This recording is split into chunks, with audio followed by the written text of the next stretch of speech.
جس لیڈر کو آپ یہاں آزادی کا ہیرو قرار دے رہے ہیں، وہ تو ہماری غلامی کا ذمہ دار ہے. ہم پر بھارت کو مسلط کرنے والا جس کو آپ ہیرو قرار دے رہے ہیں، 22 سالہ جدوجہد کو دریا برد کر کے چیف وزیر اعظم کے عہدے سے وزیر اعلیٰ کی کرسی پر بیٹھ کر اس نے پبلک سیفٹی ایکٹ قانون پاس کیا، کالا قانون.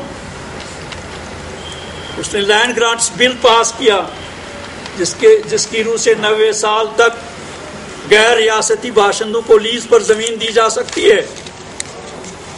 آج انہی خاکوں میں رنگ بھرا جا رہا ہے. یہاں کی آبادی کا تناسب بگاڑنے کے لیے غیر ریاستی باشندوں کو یہاں بسایا جا رہا ہے. یہ تو آن جہانی ہری سنگھ کا اس قوم کے لیے ایک تحفظ کی گارنٹی تھی کہ بھئی یہاں کوئی غیر ریاستی باشندہ نہ زمین خرید سکتا ہے اور نہ یہاں مکان بنا سکتا ہے. خاندانی راج کی اس کے مظالم تاریخ کا ایک حصہ ہیں، لیکن یہ ایک بہرحال ایک گارنٹی تھی، اس کی ایک تحفظ تھا یہاں کے لوگوں کے لیے. یہاں دلی کے سامراج، بھارت کے سرمایہ دار اور دوسرے ملکوں کے کوئی سرمایہ دار یہاں آ کر زمینی نہ خریدیں، لیکن ان کے لیے کس نے راستہ ہموار کیا، ان کے لیے کس نے سہولتیں فراہم کی، اور وہی انہی خاکوں میں رنگ بھرا جا رہا ہے. اس کے پوتوں کی طرف سے، اس کے بیٹوں کی طرف سے، اس کے اتحادی کانگریسیوں کی طرف سے، اس کے سائے تلے پلنے والے پی ڈی پی والوں سے، اور دوسری جو ایجنسیاں یہاں ہندوستان کی زرخرید ایجنسیاں جو ہندوستانی سامراج کو یہاں پنپنے کے مواقع فراہم کر رہے، یہ جھوگی جھونپڑی والوں میں بسنے والوں میں انہوں نے یہاں کا ماحول برباد کر لیا ہے. ایک طرف یہ لوگ دہائیاں دیتے ہیں ماحولیات کا، ماحولیات کا تحفظ کرو، ہمارا ماحول مسموم ہو رہا ہے، زہریلا بن رہا ہے. لیکن آپ لوگ یہ کیوں نہیں دیکھتے؟ یاترا کے ہم مخالف نہیں ہیں. 2008 میں تو ہمارے لوگوں نے جب ناکہ بندی کی تھی جموں کے RSS والوں نے، سوچ رکھنے والوں نے، فرقہ پرستوں نے، 2008 میں ہمارے لوگوں نے لنگر کھولے سیاحوں کے لیے، یاتریوں کے لیے، کو مفت کھانا دیا گیا. اور اس کے بدل میں کیا کیا جا رہا ہے؟ 2010 میں 6.5 لاکھ یاتریوں نے یاترا کی. ہماری ہندو برادری کا یاترا کرنا، امرناتھ گفا جانا، اس کے خلاف تو ہم ایک لفظ بھی نہیں کہہ سکتے. ہمارا کلچر، ہمارا مذہب، ہمارا دین ہمیں اس کی اجازت نہیں دیتا. لیکن آپ جو ایک طرف ماحولیات کا تحفظ کر رہے ہو، تو دوسری طرف آپ یہ کیوں نہیں سوچے جہاں 6.5 لاکھ لوگ 1 مہینے 1.5 مہینے کے اندر کہیں آ جائیں تو ان کی وجہ سے پانی کتنا مسموم ہوگا، ماحولیات پر کتنا اثر پڑے گا. وہاں جو ان کے فضلات وغیرہ ہیں ان کا کیا اثر پڑے گا. اور پھر گنگوتری میں وہاں بھی آپ کے لوگ یاترا کر رہے ہیں، وہاں کیوں ریسٹرکشن ہے، وہاں کیوں پابندیاں ہیں، اور یہاں کیوں کھلی ڈھیل ہے. یہ لوگ جو اس وقت یہاں فوج کے سہارے، پولیس کے سہارے اقتدار کی کرسیوں پر بیٹھے ہوئے ہیں، وہ اس پر نہیں سوچتے کہ وہاں کیوں ریسٹرکشن ہے. وہاں 15 دن سے زیادہ کوئی نہیں رہ سکتا، پابندیاں ہیں وہاں، اور یہاں کوئی پابندی نہیں ہے. یہاں جو بھی گورنر چاہتا ہے کر لیتا ہے. 6.5 لاکھ اور فخر کیا جاتا ہے 6.5 لاکھ یاتریوں نے یاترا کی ہے. یہ ان کو بسانے کا منصوبہ ہے. کہا جا رہا ہے کہ ہم نان اسٹیٹ سبجیکٹس کو یہاں بسنے نہیں دیں گے اور جو اسٹیٹ سبجیکٹس لوگ ہوں گے ان کے لیے ہم مکانات بنائیں گے.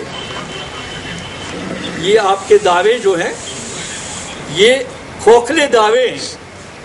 جو اسٹیٹ سبجیکٹ ہے اس کے لیے تو قانونی اجازت ہے, اس کے لیے تو نیا قانون بنانے کی ضرورت نہیں ہے. وہ اسٹیٹ سبجیکٹ ہے, اس کا حق بنتا ہے. اس کو اگر مکان نہیں ہے تو اس کو مکان بنا کے دیا جائے. اس کے پاس اگر زمین نہیں ہے تو کہیں خالصہ سرکاری زمین ہو, کہیں کا چرائی کا رقبہ ہو, اس کو ہم دے سکتے ہیں, اس پر کوئی پابندی نہیں. لیکن اس غارب میں آپ جیسے ڈوگرا سرٹیفکیٹ کا ایک قانون بنایا گیا اور جموں کشمیر کی اسٹیٹ سے باہر جو ڈوگرا زبان بولنے والے ہیں ان کے لیے تحفظ فراہم کیا گیا. برابر یہی صورت آج بھی ہے. جھوگی جھونپڑی والے ان کو نان اسٹیٹ سبجیکٹ ہونے کے باوجود ان کے لیے سہولیات فراہم کی جا رہی ہیں تاکہ ان کو یہاں بسایا جائے. میں آپ کو کہوں گا کہ ہمارے پاس وفود آتے ہیں کہ بھئی ان کی وجہ سے ہمارا ماحول بہت مقدر ہو رہا ہے, ماحول زہریلا بن رہا ہے.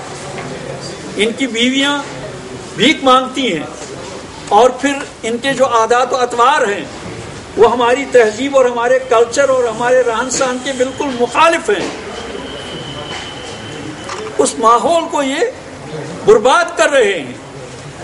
ہمارے پاس جوان آتے ہیں, ہم ان کے خلاف ہاتھ اٹھاتے ہیں, ان کو کہتے کہ بھائی تم یہاں سے چلے جاؤ, لیکن پولیس ان کو تحفظ فراہم کر رہی ہے, پولیس ان کو شیلٹر دے رہی ہے.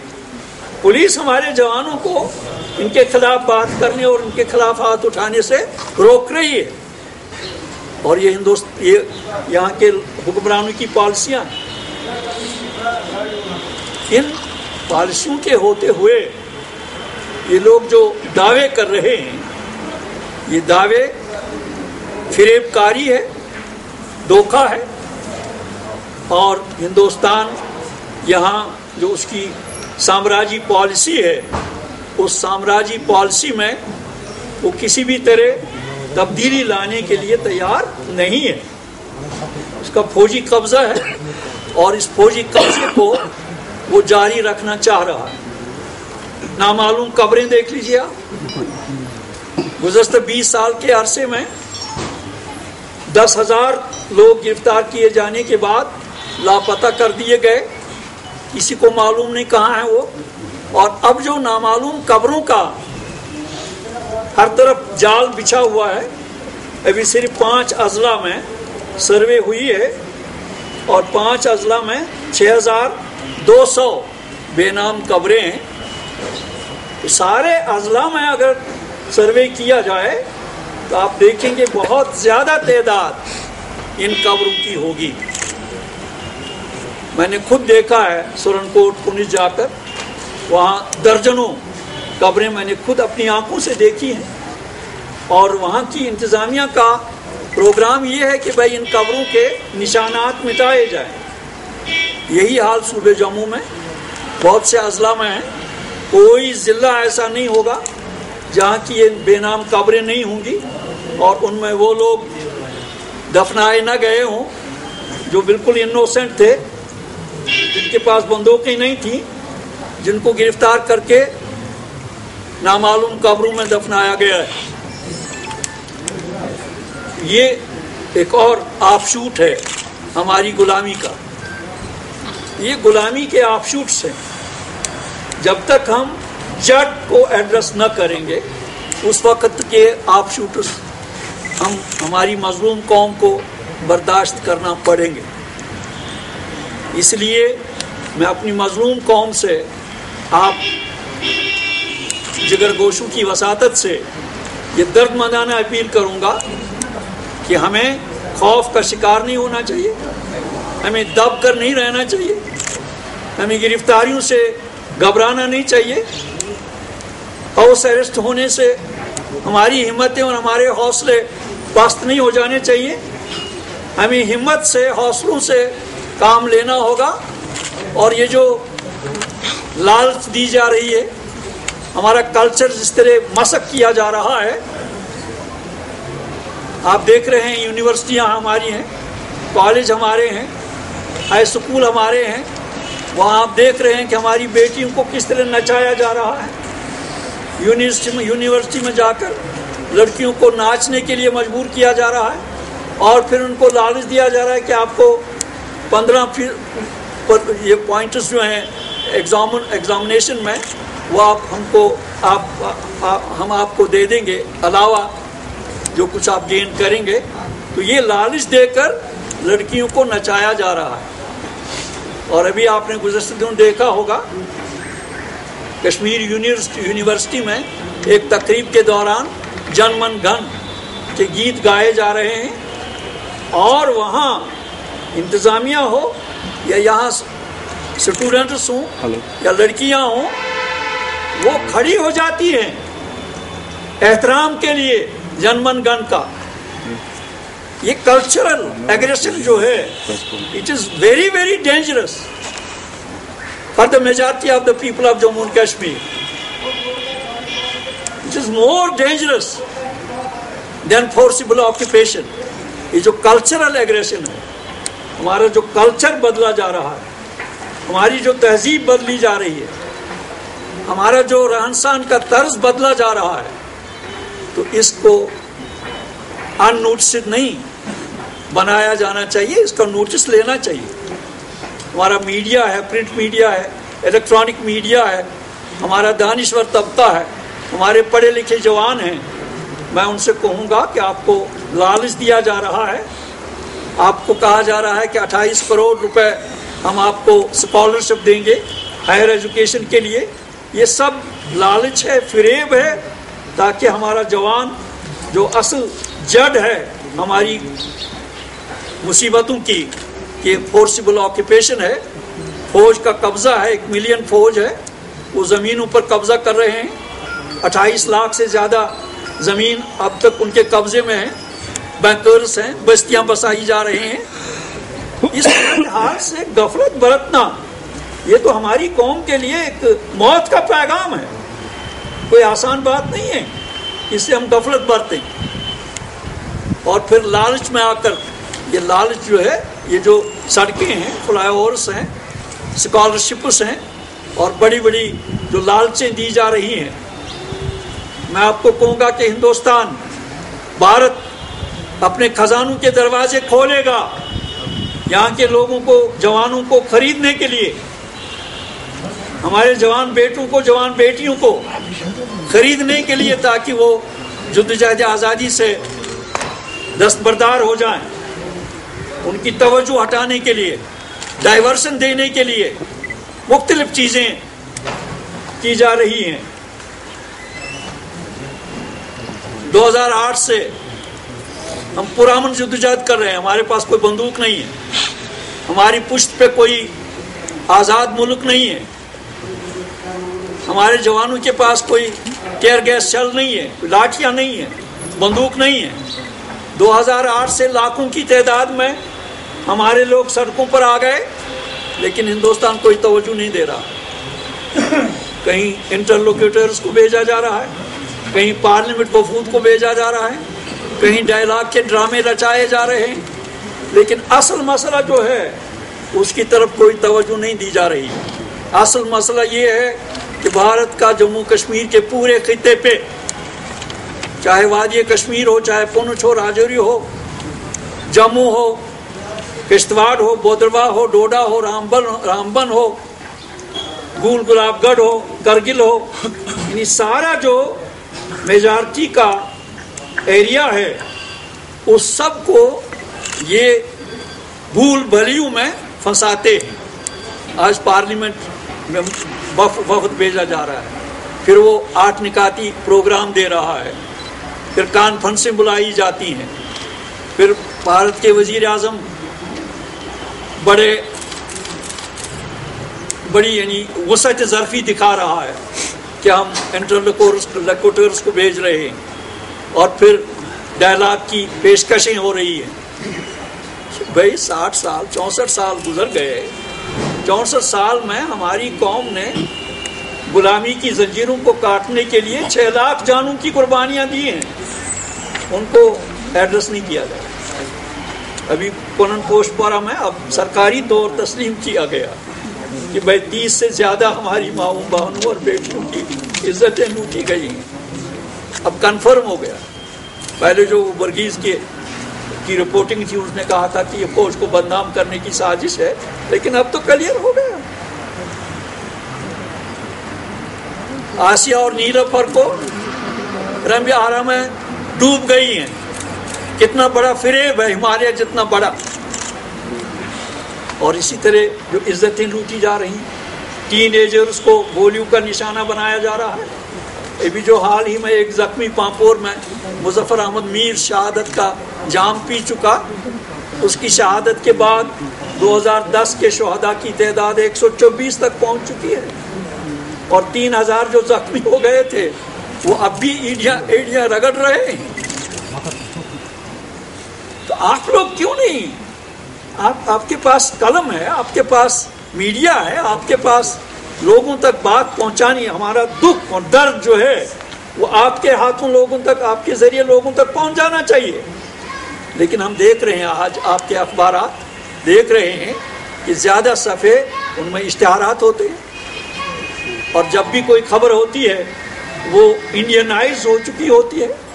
اس میں آپ ہندوستان کو کوریج دیتے ہیں، ایک سامراجی قوت کو، اور مظلوم کی آواز کو آپ کوئی جگہ نہیں دیتے. یہ کوئی ایسا جرم نہیں ہے جو آپ سے بخشا جائے گا.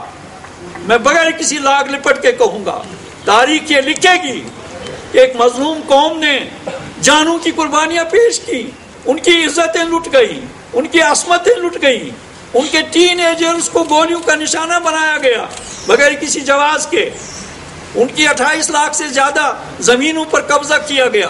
ایک قابض فوج بندوق کی نوک پہ ان کے سینوں پر مونگ ڈل رہی ہے، اور آپ لوگ مظلوموں کی آواز کو دبا رہے ہو. آپ لوگ مظلوموں کی آواز اپنے پڑھنے والوں تک نہیں پہنچا رہے ہو. آپ اپنے اخبارات میں ہمارا نام تک نہ لیں، لیکن میں آپ کو کہوں گا کہ مظلوموں کی آواز کو دبانا یہ ایسا عظیم جرم ہے، نہ تاریخ معاف کرے گی اور نہ غفور الرحیم خدا معاف کرے گا. مظلوموں کی آواز تو آسمانوں میں بھی سنی جاتی ہے. بترس از ماہ مظلومہ، مظلوموں کی آہ سے ڈرو. ان کے استقبال کے لیے تو اللہ تعالیٰ کی طرف سے اجابت کا پیغام آتا ہے، لیکن ہمارے یہاں جو میڈیا ہمارا ہے، چاہے پرنٹ میڈیا ہو، الیکٹرانک میڈیا ہو، میں کہوں گا کہ مظلوموں کا حق پیش نظر